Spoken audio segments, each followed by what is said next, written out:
unfortunately, a lot of technical problems. The statistician general could not hear me, but he's live for us in Pretoria, and this comes after Stats SA announced today a horrific unemployment rate, 27.7%. So we've risen well above that 25% or so that we've been hovering around for years. And this is close to a 14-year high.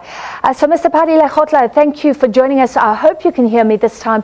I was trying to ask you about education. You've addressed one of the causes of this very disheartening rate. We're spending so much on education. What, in your view, is going wrong? If you look at the numbers, actually, it shows that education is very crucial, because if you look at the unemployment rate of graduates, that is people who have graduated from university with a bachelor's, the unemployment rate across is 7%. But when you come further to unemployment rate across the population, for those who have done tertiary like TVET, that unemployment rate comes to 15%, which is double that of graduates. And then when you start breaking the ages 15 to 34, the unemployment rate there comes very high at 27% for those people who have done TVET. And for those who are university graduates, it's about 11%. Now, the question is, why are TVETs experiencing unemployment rates closer to the people who are only having matric or below matric? So the question is around the skill level for an economy that might need technicians. If it is so, what are the TVETs actually producing that makes the people from TVETs not get jobs? I think the relevation that the numbers provide. Are these TVET colleges useless? These are meant to give people technical skills and meant to help them get jobs. Are you saying they're giving worthless qualifications?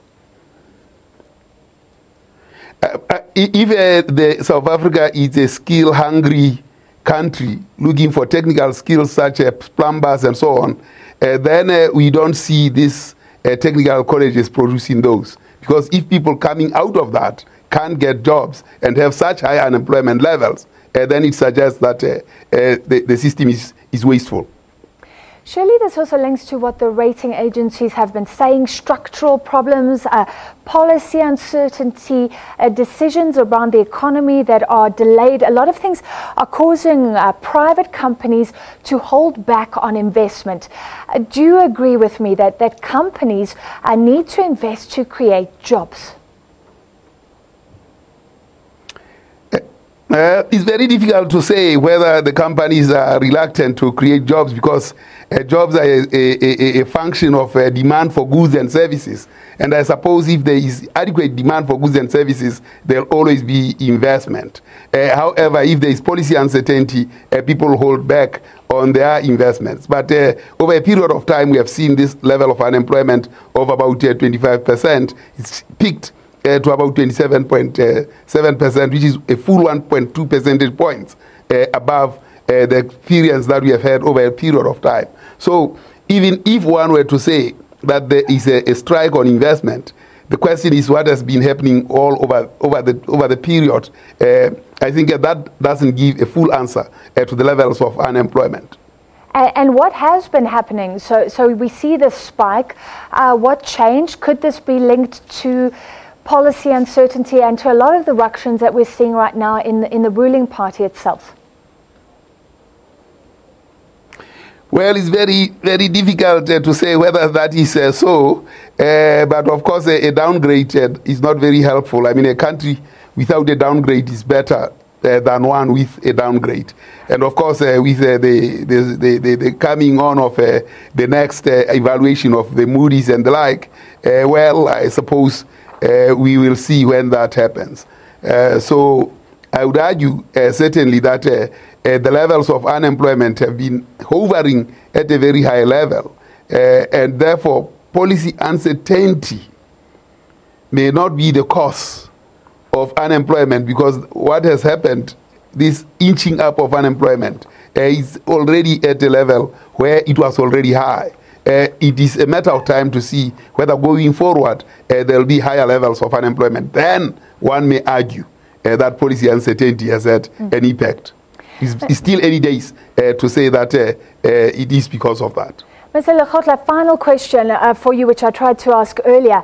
6 million people out of work, 9 million if you look at the people who've just given up. And we've been talking about this ticking time bomb. Are you surprised that it hasn't exploded more into violence, into attacks, poor against the rich? There just seems to be such a terrible, terrible problem here.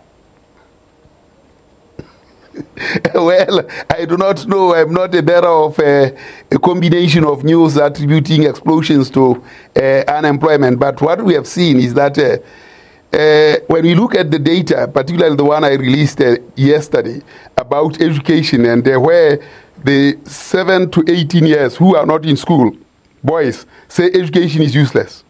Then you look at the levels of crime, 800,000 crimes, 400,000 of them not reported, 400,000 reported, 70,000 arrests, 20,000 conviction, 70,000 prosecution, and 20,000